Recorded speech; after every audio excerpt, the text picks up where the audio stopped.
Hello everyone, welcome to the session. आज हम discuss करने जा रहे हैं ग्रेड 11 सीबीएसई की पॉलिटिकल साइंस की बुक पॉलिटिकल थ्योरी और उसका 8 चैप्टर सेक्युलरिज्म पार्ट 2। पार्ट 1 में हमने डिस्कशन की थी जो वेस्टर्न कॉन्सेप्ट ऑफ सेक्युलरिज्म है और इंडियन कॉन्सेप्ट ऑफ सेक्युलरिज्म क्या है। आज हम डिस्कस करने जा रहे हैं क्रिटिसिज्म ऑफ इंडियन सेक्युलरिज्म। हमारे कॉन्सेप्ट को लेके कितना क्रिटिसिज्म है उसके बारे में डिस्कशन करते हैं। तो सबसे पहला क्रिटिसिज्म है एंटी रिलीजियस होना। अभी तक जितना हमने पार्ट 1 में पढ़ा था उससे ये रिफ्लेक्ट होता है कि हमारा जो कॉन्सेप्ट है सेक्युलरिज्म का वो अगेंस्ट है इंस्टीट्यूशनलाइज्ड रिलीजियस डोमिनेशन के, कि कोई इकट्ठा होकर किसी और को डोमिनेट ना करे। इसका मतलब ये नहीं है कि हम एंटी रिलीजियस हैं। सिमिलरली कुछ लोग ये भी आर्ग्यू करते हैं कि हमारा जो सेक्युलरिज्म का कॉन्सेप्ट है वो थ्रेटन करता है रिलीजियस आइडेंटिटी को। ऐसा तो कुछ भी नहीं है, हम तो प्रमोट करते हैं इक्वालिटी फ्रीडम के अंदर।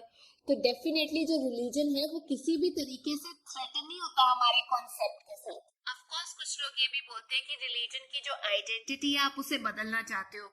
अरे हम वहां पे तो रोकेंगे ना जहां आप हेट्रेट फैला रहे हो, जहां आप वायलेंस करने की कोशिश कर रहे हो। तो जो असल सवाल है वो ये है कि क्या जो चीज दूसरों के लिए प्रॉब्लम क्रिएट कर सकती है उसे अनवर्दी नहीं डिक्लेयर करना चाहिए? क्या ये गलत हो जाएगा सेक्युलरिज्म के कॉन्सेप्ट के लिए? दूसरा क्रिटिसिज्म ये है कि वेस्टर्न इंपोर्ट है। कहने का मतलब जो सेक्युलरिज्म है वो क्रिश्चियनिटी से लिंक्ड है जो वेस्ट में फॉलो किया जाता है और इंडिया के कंडीशंस के हिसाब से वो बिल्कुल परफेक्ट नहीं है। बड़ा स्ट्रेन सा कॉन्सेप्ट है, मतलब वेस्ट में क्रिश्चियनिटी चल रही है और इंडिया पे वो परफेक्ट नहीं बैठता। ये तो ऐसे हो गया कि जैसे इंटरनेट जो है पूरी दुनिया में चल रहा है, पार्लियामेंट्री डेमोक्रेसी पूरी दुनिया में चल रही है, इंडिया में नहीं सूट करेगी क्योंकि वो वेस्ट में उसका ओरिजिन हुआ था। या कोई यूरोपियन ये आके कंप्लेन कर दे कि यार जीरो तो इंडिया में इन्वेंट हुआ था, हमारे यहाँ पे नहीं चलेगा। ये बड़ा अजीब सा रिस्पॉन्स है क्रिटिसाइज करने का। इम्पोर्टेंट कॉन्सेप्ट ये है कि जो स्टेट है वो क्या ट्रूली सेकुलर है। इंडिया ने जो कॉन्सेप्ट लिया है सेकुलर कॉन्सेप्ट, वो ऐसे का ऐसे कॉपी नहीं किया। वेस्टर्न स्टेट्स जो हैं वो सेकुलर तब हुई जब उन्होंने ये देखा कि जब रिलीजन डोमिनेट करता है तो डेफिनेटली सोशल और पॉलिटिकल लाइफ के ऊपर तहस महस मच जाती है। तो जो वेस्टर्न सोसाइटी के अंदर सेकुलरिज्म का जो कॉन्सेप्ट है उसमें स्टेट और रिलीजन जो है वो अलग अलग काम करते हैं, म्यूचुअली एक्सक्लूडेड है। लेकिन ये जो मॉडल है ये सारे सेकुलर स्टेट्स के लिए ऐसे का ऐसे लागू नहीं होता। हर सोसाइटी ने टाइम टू टाइम उसे इंटरप्रेट किया है।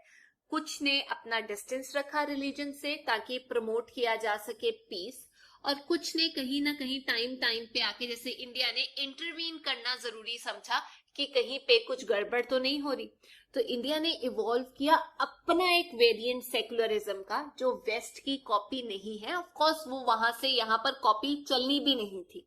तो हमारा जो कॉन्सेप्ट है सेकुलरिज्म का वो वेस्टर्न भी है, नॉन वेस्टर्न ओरिजिन में भी एग्जिस्ट करता है। वेस्ट के अंदर जो चर्च स्टेट की सेपरेशन है वो सेंट्रल कॉन्सेप्ट है, लेकिन इंडिया के अंदर म्यूचुअल कोएग्जिस्टेंस होती है डिफरेंट रिलीजियस कम्युनिटीज की। हम इंटरवीन कर सकते हैं।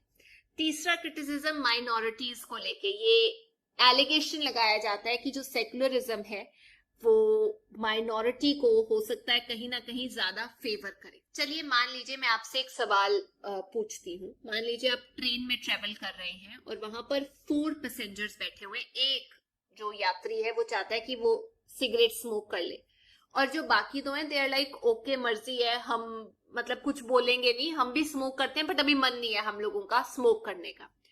तो अब अगर वोट होती है तो उसमें विन कौन करता है? वो 3 लोग जो चाहते हैं कि वो उनमें से एक इंसान जो है वो स्मोक कर ले। पर इसकी वजह से जो नॉन स्मोकर है वो तो आउट हो गया ना, वो तो माइनॉरिटी में रह गया, वो लूज कर देता है। हालांकि ये सिस्टम जो है बहुत फेयर लग रहा है, डेमोक्रेटिक लग रहा है, अग्रीमेंट पे तभी पहुंचे ना जब कंसेंसस हुआ। लेकिन व्हाट इफ उस दूसरे इंसान को जिसने मना किया उसको एस्थमा है और उसको लाइफ थ्रेटनिंग बीमारी, अगर स्मोक किया गया तो उसकी लाइफ जो है वो रिस्क में आ जाएगी। क्या तब भी ये कंसेंसस ऐसे का ऐसे फेयर माना जाएगा? तो ये जो है सेकुलरिज्म का कॉन्सेप्ट जिसमें हम माइनॉरिटी को बचाते हैं, ये ट्रू है उन इंडिविजुअल्स के लिए, उन कम्युनिटीज के लिए जो माइनॉरिटी में है, जिनके इंटरेस्ट कहीं ना कहीं प्रोटेक्ट करना हमारी जिम्मेदारी है। कॉन्स्टिट्यूशन में भी यही लिखा गया है कि इनके इंटरेस्ट को प्रोटेक्ट किया जाए। हम ये नहीं कह रहे कि हम इनके इंटरेस्ट को प्रोटेक्ट कर रहे हैं किसी और की कॉस्ट पे, इनको कोई स्पेशल प्रिविलेज दे रहे हैं, नहीं। एक और एग्जांपल दे देती हूँ मैं आप लोगों को। मान लीजिए एक फिल्म लगी है एक ऑडिटोरियम में, पर वो फिल्म लगी है फर्स्ट फ्लोर के ऊपर, और हर किसी को अलाउड है कि वो टिकट जो है फ्री खरीद के ऊपर की तरफ को जा सकता है स्टेयर्स से मूवी देखने के लिए। अब जो लोग एबल्ड हैं वो तो जा सकते हैं ऊपर की तरफ को, कुछ लोग रैंप यूज करेंगे, लेकिन उनका क्या, जो फिजिकली डिसेबल्ड हैं, डिफरेंटली एबल्ड है, उनके पास लिफ्ट भी नहीं है, रैंप भी नहीं है, वो व्हील चेयर्स का इस्तेमाल कैसे करें? उनको हेल्प की जरूरत नहीं है। तो उनको ऊपर करने के लिए, इक्वल फुटिंग पे लाने के लिए कि वो भी फर्स्ट फ्लोर पे जाके एक्सेस कर सके, मूवी देख सके, यहां तक तो उनको लाना पड़ेगा ना। तो वही तो हम मार्जिनलाइज सेक्शन के साथ कर रहे हैं। कुछ सेपरेट अरेंजमेंट्स जो किए जा रहे हैं वो उनको स्पेशल ट्रीटमेंट देने के लिए नहीं किए जा रहे, वो उनको वही रिस्पेक्ट और डिग्निटी देने के लिए किए जा रहे हैं जिसके साथ बाकियों को ट्रीट किया जा रहा है। जस्ट बिकॉज आप एबल्ड हो, that doesn't give you the right कि आप माइनॉरिटीज को इग्नोर कर दो और उनको अगर कुछ दिया जा रहा है तो उसको आप कंसिडर करो स्पेशल प्रिविलेजेस।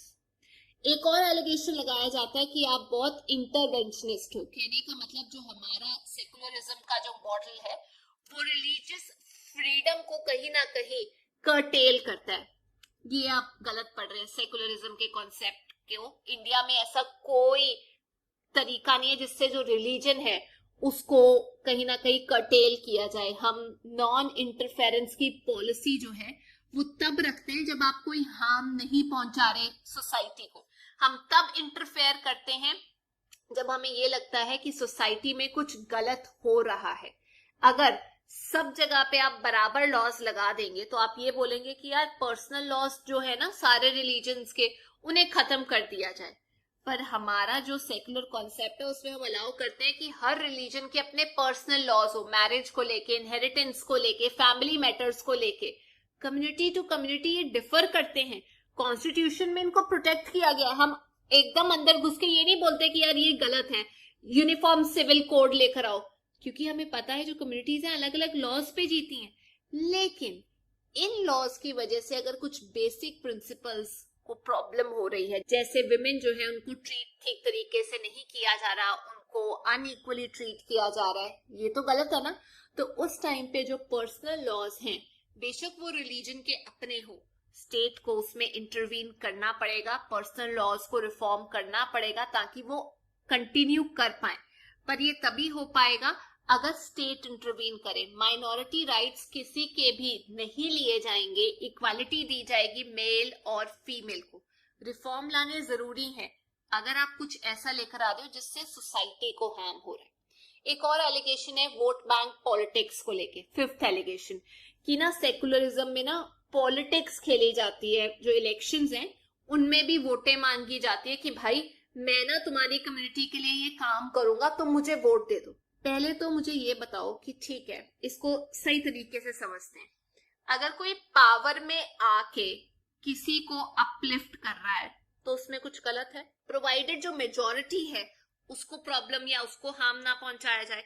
ये तो आप अपने फंडामेंटल प्रिंसिपल्स पे खड़े हो रहे हो ना कि आप लोगों ने हमें जिताया है, हम मोटिवेट हुए हैं और हम आपके लिए कुछ करना चाहते हैं। अगर वो ऐसा नहीं कर रहे, उस माइनॉरिटी को या उस कम्युनिटी को बेनिफिट नहीं दे रहे, तो आप उनको क्वेश्चन कर सकते हो कि भाई हमारे वेलफेयर, हमारे राइट्स की बात तो तुम कर ही नहीं रहे। तो ये जो सेक्युलर पार्टीज है ये कहीं ना कहीं डेफिनेटली वोट बैंक के साथ खेलती हैं, प्रॉब्लमेटिक हो सकता है, पर वो एसोसिएटेड होती हैं इसके साथ। अगर वो किसी का अच्छा कर रही हैं तो इट्स ओके। एक और बात है, इसको बोला जाता है कि हमारा जो कॉन्सेप्ट है सेकुलरिज्म का वो एक इम्पॉसिबल प्रोजेक्ट है। मतलब ये ज्यादा देर तक चलेगा नहीं, ये तभी तक चल सकता है जहां तक प्रॉब्लम नहीं आती। लेकिन जैसे जैसे रिलीजियस डिफरेंसेस जो हैं वो डीप होते रहेंगे, वो इकट्ठे जो लोग हैं कभी भी एग्जिस्ट नहीं कर पाएंगे। अरे ऑटोमन एम्पायर इसका एक एग्जाम्पल है जहां पर अलग अलग रिलीजन के जो लोग हैं वो रहते थे। पॉइंट जो वो क्लेम करते हैं वो ये है कि आज की डेट में चल जाएगा ऐसा सेकुलरिज्म का कॉन्सेप्ट, पर आगे आगे जैसे कल्चरल जो वैल्यू है जो डोमिनेट करनी शुरू होएगी तो ये इक्वालिटी का कॉन्सेप्ट नहीं चलेगा. I mean let's see, India के जो बेसिक कोर्स है, प्रिंसिपल है सेकुलरिज्म के, वो काफी डिफरेंट है बाकी जो कंट्रीज देख रही हैं उस कॉन्सेप्ट को. और इनफैक्ट सब लोगों की रेजर शार्प आईज इस टाइम पे इंडिया के ऊपर है और वो बड़े इंटरेस्ट के साथ देख रहा है वर्ल्ड कि क्या इंडिया का जो मॉडल है सेकुलरिज्म का वो सक्सेसफुल हो पाएगा या नहीं. क्योंकि बाहर के देशों में भी आज की डेट में इंटीग्रेशन होने की वजह से, ग्लोबलाइजेशन होने की वजह से अलग अलग रिलीजन्स देखने को मिलते हैं. मिडिल ईस्ट जो है वहां पे इतनी डाइवर्सिटी हो गई है कि वो इंडिया से रिजेंबल करता है, अलग अलग कल्चर, अलग अलग रिलीजन है. तो डेफिनेटली अगर इंडिया का मॉडल सेकुलरिज्म का जो है वो सक्सेसफुल होगा तो बाकी कंट्रीज इसे अडॉप्ट क्यों नहीं करेंगी, मतलब वो भी तो कुछ सीखेंगी. तो ये थी आज की क्लास. आई होप आप लोगों को ये चैप्टर समझ में आ गया है. अगर आपको वीडियो अच्छी लगी तो please make sure you like, share and subscribe. I see you next. Till then take care. Bye bye.